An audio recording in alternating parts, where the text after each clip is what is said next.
Hello, everyone, and welcome to the WookieCast. Today we're here with Kelly Thompson, the author of the Star Wars miniseries, Captain Phasma. Thank you so much for sitting down with us today. It's a pleasure to have you. Yeah, thanks so much for reaching out. I didn't get to talk a lot about Phasma back when I did it. I don't know if that was maybe just because I was a less known writer or what, but I'm excited to talk about it, even sort of, I guess it's like 10 years later. It's pretty fun. Oh, wow, has it really been? Wow, it has been that long. Almost, I think it was 2017 that I was writing it. So maybe it came out in 2018. I can't remember the actual published dates, but yeah, it's almost 10 years.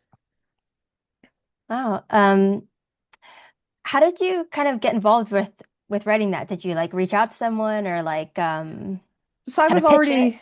I was already working for Marvel, and a fairly early thing I did for Marvel was a the Star Wars Annual 2, which they had reached out to me about doing, and then I had pitched, and with anything Star Wars, there's obviously like sort of a double approval situation where you have to get approved from comics people, but also they have to run it up to the Star Wars people. That's a pretty intense IP chain there. So, yeah, I wanted to tell a story about Princess Leia and a new character and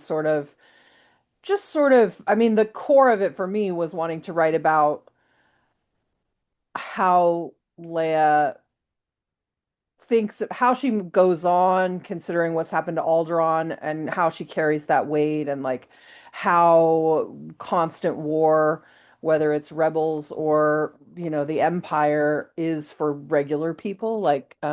So it ended up being a really fun project, and I worked with Jordan White and Heather Antos on it at Marvel. And then when the Phasma thing came up, we had done well on the annual, so they let me pitch for it. That's really nice. Yeah. The annual was a really nice story that you got to kind of introduce a few of a few new characters in as well. Yeah, yeah. I have at this point in my career, it was new back then, but at this point in my career, I've gotten a little bit of a reputation for making big buff ladies or liking to write them. And Pash was one of the first, Pash Devane, and I gave her a droid that I think I called him Bruce. Is that right? Yeah. Yes. Anyway, uh, that was in the Star Wars annual, and I, of course, got to create a droid in the Phasma annual too. It's a nice perk. Do you have any, shall we phrase them as like Easter egg names that you slipped in that are like named after something in I your life? I do. Bruce is a little bit. Bruce is always named after Batman, but also famously the shark from Star Wars was nicknamed Bruce after, I can't remember what it was, Spielberg's accountant or something, his lawyer maybe, something funny like that. And I've always loved that story, and it wasn't evident back then, but as people know me now, I also have a penchant for land sharks. So, it's all connected in a weird way in your brain, like the things you like and the things that imprint on you. But the other more fun Easter egg, I think there is with the in they only mention it toward the end, I think, but in Phasma, that droid is a BB Kate, BBK-8. So that's sort of like a Hawkeye in joke for people who know me from my Hawkeye Marvel work, because Kate is Hawkeye in that. So BB Kate is kind of fun. It's really fun. Love to hear the no naming origins of things. Sometimes it's like street signs or pets or, you know. Um, Before writing the Phasma miniseries, what was your interpretation of Phasma after seeing her in The Force Awakens? I guess even if only a little bit. I mean, I think there's two answers here. The first answer was after I'd seen her in the movie. I think like everyone, it was an incredible, like there's very small amount of screen time, but like presence and the right costume and the right moment. It's amazing how indelible those impressions can be.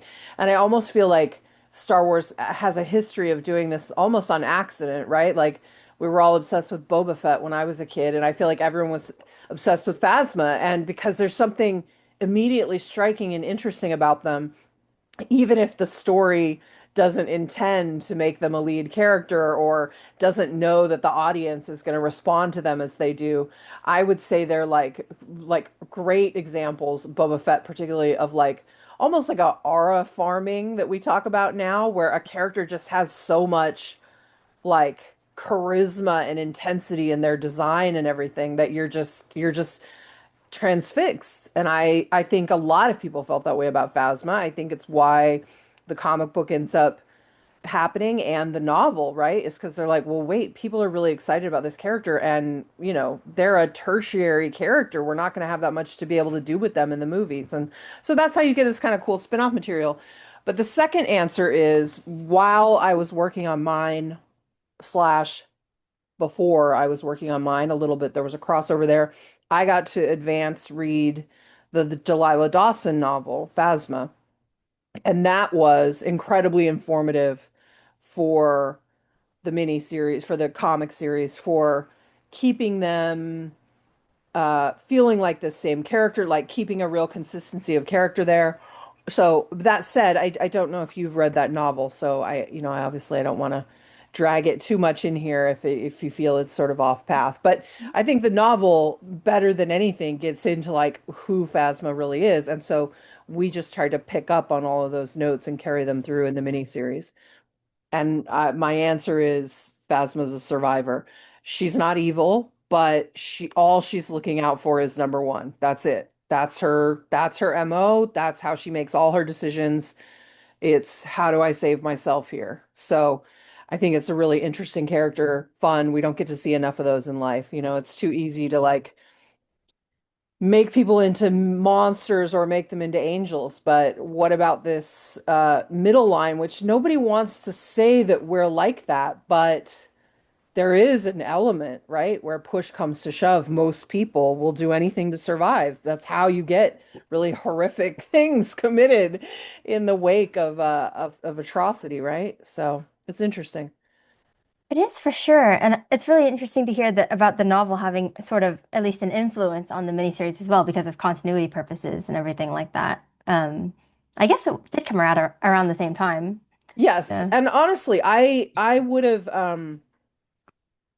I think what Delilah got for her novel, I think involved way more communication with Star Wars. So I think she was way ahead of us. They'd been doing it longer, they'd been working on it longer. And so she had a very good picture of the character. And so I was really helped by that because while Star Wars gave me similar feedback when we would go back and forth about things, and Marvel, it was usually via Marvel that happened. But when those things would happen, I really had all this advance. It was like having a cheat sheet, having the novel, because it really gets into like who she is and that it's this survivor thing that drives her.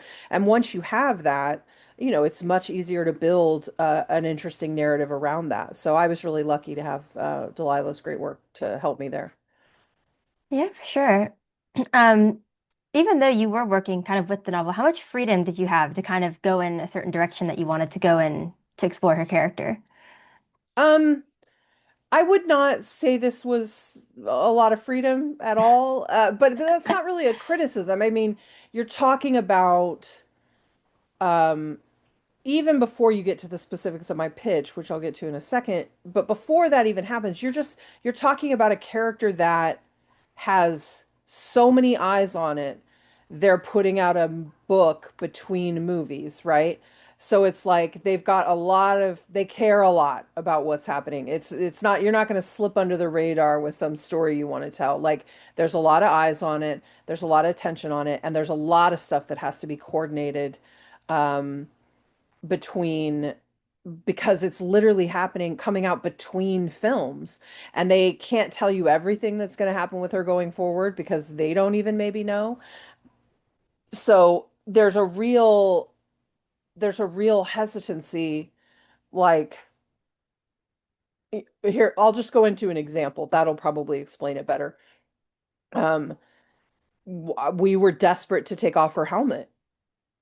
And especially when we realized some of the other restrictions, which I'll get into later, but uh and they were a hard no on it. And it made sense to me then. I was like, well, of course they're not going to let us. They want her to take off her helmet in the movies, and that's how they want to see it. And then they didn't ever have her do it. And I remember feeling like, oh, if they weren't going to have her do it, we should have just gotten Done to it. do it in the Yeah. comic. Yeah. But I would say no. Probably, and if they'd said this to me in this way, I would have understood it sooner and faster. There's a real art to giving notes to writers, by the way. Like there are key words you can say where they suddenly go, "Oh, okay, I got it. I've encountered this before. I know." But like sometimes until someone says those key words, you just sort of can't see the forest for the trees. You're like, "This is great. Why won't they let this happen?" And then someone goes, "Oh, because X and Y and Z." And you're like, "Oh, right. Okay." So if they had just said, it's like I think they learned the lesson with Boba Fett. Exactly. Like it comes back to this, right? That guy had so much interest in him and so many people creating their own idea of who he was. And what was the worst part of Boba Fett? It was like when we learned everything, right? It was like when he took off the mask and we unveiled everything. And so like sometimes the mystique is part of it, and that's okay. And so I ended up feeling fine about it. But the reason that I was initially really frustrated that they wouldn't let us take off the helmet was because they also wouldn't let us have interior narration captions, Mm. which they're not my favorite thing, but I mean, they're right for some projects and not right for other projects. And I wouldn't even have said it was necessarily right for this project, except for I was in a real bind because she's a laconic character. She does not share information with anyone else. Like she does not volunteer information ever. So with a character that plays their cards that close to the vest, and we're not allowed to be in her head, and we can't see her face, how am I going to do this? Like it became impossible. And the one ace we had, was Marco Cicchetto. He's an incredibly talented illustrator. He can do almost anything. And there's a lot of clarity in his work so that if we weren't able to explain every little thing, it would probably be still understandable to the reader. He also has an incredibly like cinematic style that looks like the films. So, we had a lot of help from him. Um, so the trick to solving it ended up being she's basically in the first issue and the last issue, she's like narrating her experiences for the official log, but we can see that she's lying. She's lying about almost everything that's happening. So she'll narrate such and such, but then we're watching a completely different thing happen in front of her. And I thought that ended up being a great way to help explain everything that was going on and give us some clarity and also show some insight into Phasma that she'll do anything to survive, that she has no qualms about creating a false narrative, like officially creating a false narrative, hunting down a guy to kill him. Like she'll do whatever it takes. Like it does not matter. It's really interesting. I mean, one of the most memorable ideas was her trying to cover up her role in lowering Starkiller Base's shields. I Um, mean, that's really all there is to the story. I mean, she ends up getting involved in a lot of other stuff, but like, yeah, that was one of the really fun things is that she and this pilot this stormtrooper pilot who's unwittingly been dragged into the fold, um, you know, and this poor droid that gets dragged into the fold, she, she starts to become invested in what's going on with this planet and these people who are trying to survive here. And it seems like Phasma's helping them. And she just thinks at some point that they're helping him. And Phasma's like, are you an idiot? Like, I don't care about what's happening here. I'm trying to get to this guy. And once we get to his guy, we'll leave this planet. And like, even when she says it to Pilot, the pilot, that's what she calls her because they're sort of undercover. And Phasma is phenomenally. Simple and uncreative. Like, what will we call you? We'll call you Pilot. You can call me Captain. Those are our names now. But she just is a very matter of fact person. Like, what is the straightest line to be me being safe and powerful and okay? That's what I'm taking. And Pilot is more of a normal person who can't help but get caught up in the lives of the people around her. And I mean, I think I don't want to call Phasma sociopathic. I don't think that's probably the right diagnosis, but there's definitely something different about her where she can just turn this off, you know.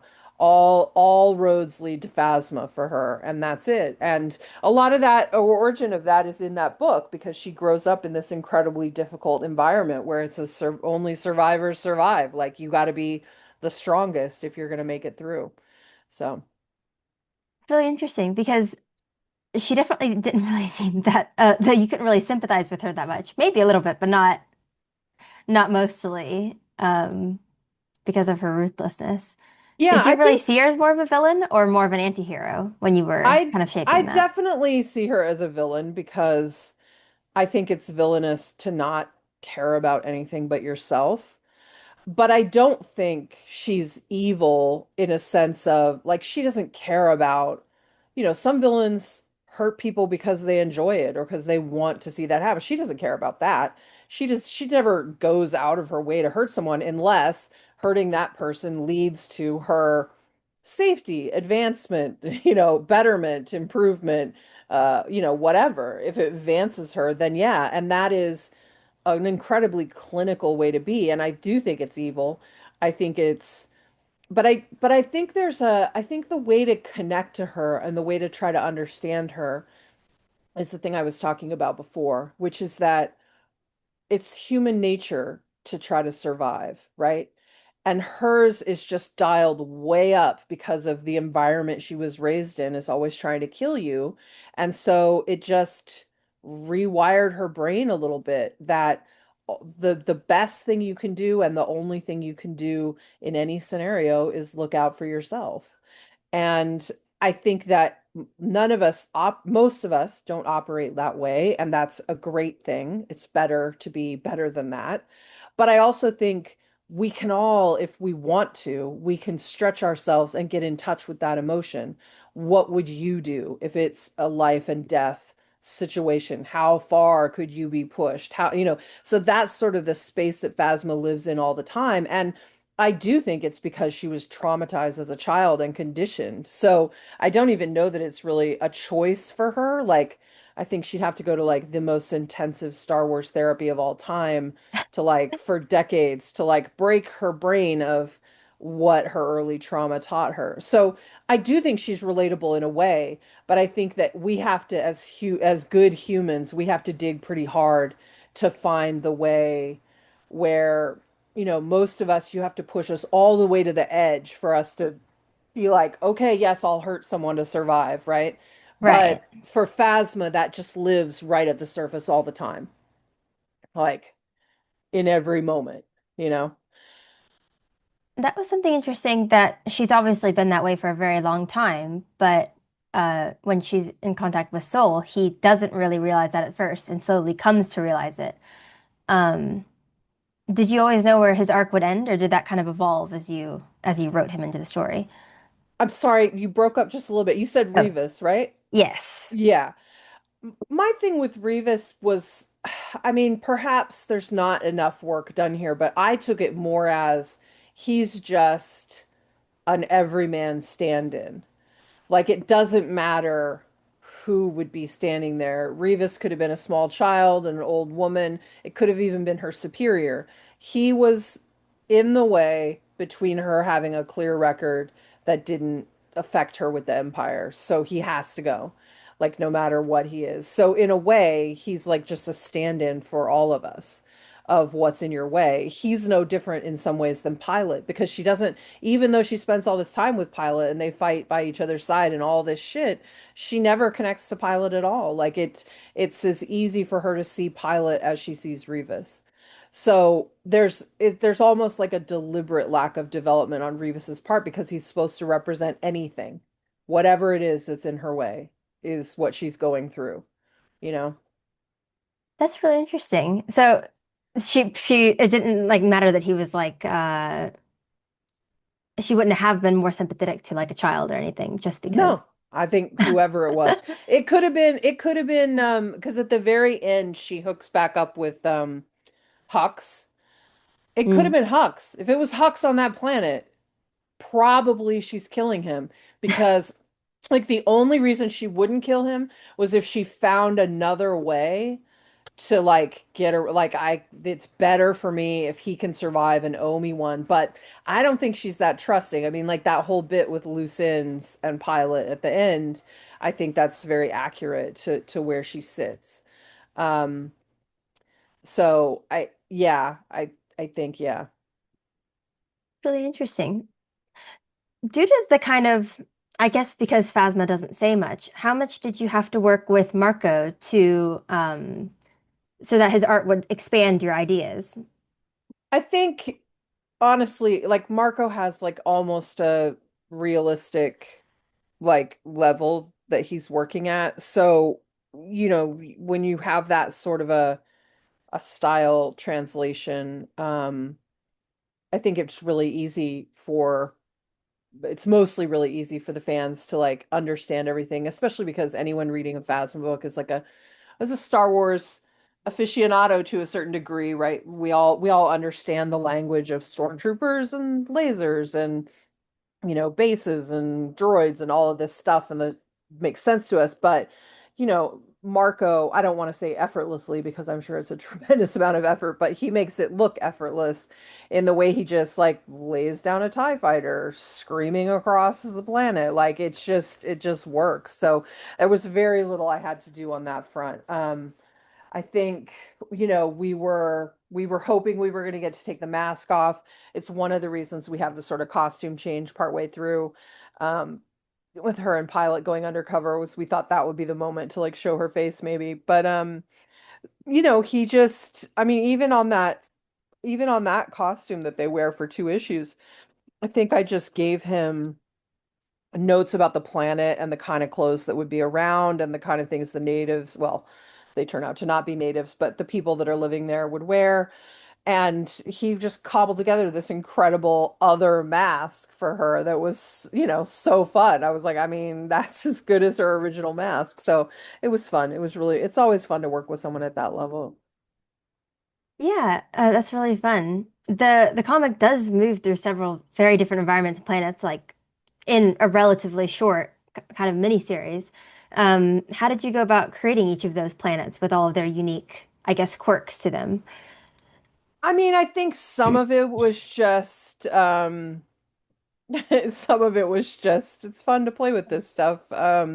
You like making planets and things. I think the only thing I can say that's maybe interesting to Star Wars nerds is that I used some of the again, I used the Phasma novel of where she's from to inform. They look very different. As I recall, the Phasma novel was like a really dry, like almost like a dune like, but it was all cliffs. So they were climbing all the time. They were like Phasma's culture was like a climbing people who like live in rocks like goats and stuff. And so even though we made this planet very water based, it was still very craggy with all these dark cliffs. And there was a lot of climbing and rocks and everything. Like there's a couple mentions about it, but it's also why we said that Phasma can understand sort of some of what they're saying is that it's a similar language. The idea is that it's a similar language to her home language, like a variation on it. So we were playing a little bit with some of that stuff. And yeah. Yeah, it's just interesting. It's just more of a Wikipedian's questions, I suppose, because we're all into the obscure planets and obscure species that dwell there. So, um, was there let's see. Other than the helmet thing, was there anything that you wanted to try to include but couldn't? I mean, I think yes, actually there is. This is a fun one. People like this. So there's two parts to this. We tried to do once we found out they wouldn't let us do narration captions and then I tried to pitch for an all silent first issue that it would just be nothing. And I was very excited about the challenge of it and how we could pull it off. I don't know how familiar you are. I know you're super into Star Wars stuff, but I don't know how you are into just comics generally. But there's a very famous G.I. Joe issue called, I think it's called Silent Mission, where Snake Eyes, a character who doesn't speak, basically goes on a solo mission through trying to break Scarlet out. It's a great comic. It's really fun. It's really interesting. It's really cool how they get around the problem. And so I got really excited about this idea. And even though they were the ones who were like, no, we can't be in her head, when I said silent issue, they panicked and they got afraid. So we didn't do it. And it's good we didn't do it because the her falsely narrating the report ended up being a great device for us both to start and end with. But in the first issue, when we first see her, she's having broken out of a garbage chute like in the original Star Wars movie. Um and I had wanted her to be in there and us to see her breaking out of it. I thought it would be a really fun, like, nod to the original. And it's, again, this is the thing I was talking about sometimes it's a real skill to know how to talk to writers to get them to understand why you're saying no to something. Because at the time, I really couldn't see why they didn't want to do it. They were very no, you cannot do that. And I was like, I don't know why. Like, it's such a fun nod, but like, of course, they don't want some stupid comic, even if they hope it's going to be a good comic, coming in and like messing with, one of these iconic original scenes that we all love so much. So I'm very glad in retrospect that they were so protective of that and told me no. Um, Especially because my whole thing with the first issue is it does a thing that we had to do to like make it work to give it this time clock element. But it's a thing I really dislike in films where they're like 10 minutes to blast off or whatever. And as a person, you look and you're like, wait, he has to get across that whole thing in 10 minutes and then do all this other stuff. You're like, that's impossible. So we did that in this book. It's completely impossible what she does in, I think it's 15 minutes or something like that. But it's, you need it and you just got to suspend disbelief a little bit because you need it to anchor you in the space to understand like what's happening, but it's a little faulty, it's not perfect. Yeah, for someone who tries so hard to remain pristine and in control, the comic does keep putting obstacles in her way. Um, what was kind of fun about challenging her in so many different ways, kind of breaking that perfect, you know? Well, yeah, I mean, I think because she's like that, it is fun to put stuff in her way because she just wants to just go right through it, and like sometimes she has enough like brains and wherewithal to be like, oh wait, there's a better way than just going straight through this. But most of the time, going straight through the problem is her best solution, especially with her privilege and power and her size and the weapons at her disposal. Like that is often the simplest answer for her. So it's fun to put stuff in front of her and see how brutally she's gonna attack it. It's fun. It's fun to write villains. I was remembering how much I enjoyed that and how rare I don't really get to write them very often. So it was fun. Really interesting. One kind of like smaller question that we had from one of our editors actually. Did the idea to include some of her people from her home planet, Parnassus, there was Civ and a few others that Hmm. she climbed with, was the idea to include those characters inspired by the novel? Yeah, so those are characters directly from the novel, and that was another thing where we were just trying to show how this is how Phasma's always been, and that she Mm. has a connection to this kind of a lifestyle, this climbing, desolate situation. Um, and it's if people, especially for people who have already who have read the book, you hope it's a moment where you see that even though Phasma is this survivor type who will go through anything to make sure she's okay, there was a time in her life when she had people she was more connected to. And I think that moment when they're climbing, when we see that brief flashback of her sort of mistaking Pilot and some of these people that she's helping or seeming to help for people that she used to know, and the last people she really had any feelings for is like, it's a gut check moment. It's also like maybe she's gonna have a change of heart. No, but yeah, it's that moment where, oh, maybe there's something else that could happen here than just she's gonna kill all these people that are gonna get in that are gonna be in her way.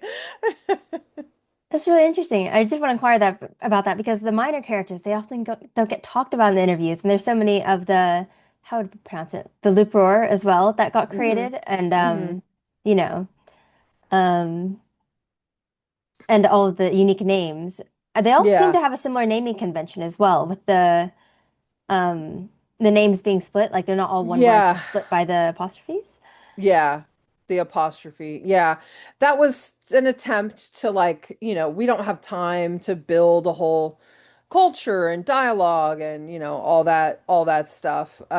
So a short version of it really is uh a short version of it is just to try to give it the feeling of being the same thing, right? Like these words look like and sound like they could go together. We're putting these little affectations, these apostrophes in this case, and splitting the words in places like so, just to make it feel a little lived in and authentic and sounding right. Like there's just not time for a 4-issue miniseries to like totally, oh, let's build a language and a whole, like you can't Right. really do that. So you do the best you can. But I'm glad you noticed. It makes me feel like it was good we did it, that it was notable. And I do think that in Star Wars, that bar is pretty high because A, there's a lot of stuff. And, while I've ingested all the films and a lot of the other stuff as well, I haven't ingested even close to all of it. So, you're trying to build something that feels like it can fit in that landscape. And there's a lot of room because there's a lot of stuff. It's a whole galaxy, right? But, you want it to feel like you you added something to it that feels good, not something that feels sloppy. So I think there's pressure there in that respect. Yeah, for sure. And especially given how deep Star Wars lore does go because of all of the Yeah, supplemental material. yeah. Um, Kind of a closing question. If you could pick one of your side characters for another that you would want to see another Star Wars author explore, which one would it be? I mean, she, spoiler alert, she's dead, so I guess not. But I mean, I really liked Pilot. I liked Pilot as a sort of, listen, she works for the Empire, so she's no hero. Like, I don't know how, we didn't ever get into how she got there or why she was there, but she didn't seem like a monster, and she seemed like a really interesting contrast to Phasma, where, Pilot is sort of getting new information on the fly and like changing how she feels about things. And Phasma is just like one line straight through, right? Whereas Pilot is sort of learning new information and growing and changing and experiencing and wondering and questioning. And Phasma is like, when Revis is dead, then I kill Pilot, then I get off the planet, then I go home. Like that's it for her. That's all there is. And so it was fun to, even though we couldn't get into, hey, these guys are evil empires. It was fun to just see them in a survival mission that wasn't about, I don't know, hunting down rebels or killing a native population. It was just Phasma had a very specific idea and it informed everything around them. But for Pilot, it was like a weird adventure that she probably never gets to go on, right? Like, she's always just getting orders and flying and blowing things up, and it's probably a very strange life. So it was fun to play with these people who had two completely different empire experiences, Mm, even though they're on the same side. for sure. Um, did such a fantastic job on the series, and Thank hopefully you. people want to keep up with you and your future work. If they would Thank like you. to, where can they find you online? I'm mostly just on Blue Sky at this point. You can find me under Kelly Thompson. I do also have a newsletter, 1979 semifinalist.substack.com. And that's just a good way to keep up with what I'm up to. I'm really only doing Absolute Wonder Woman right now. I've just had a new Jeff mini series announced. It comes out soon. And or I think it comes out starting in July. I think that's right. I also have some Buffy and Angel books that are coming out. I expect them to start up around summertime. And I have one other thing not announced yet, but yeah, so things have been going really well. Sounds amazing. Thank you so much for sitting down with us. Wookieepedia appreciates all that you and other Star Wars creators do. Thank you so much. It was fun. It was fun to get to talk about it. I don't know why, but for some reason I never got to talk much about Phasma, and I really did enjoy the book, and it was like a really interesting challenge, not to mention Marco's work being so gorgeous.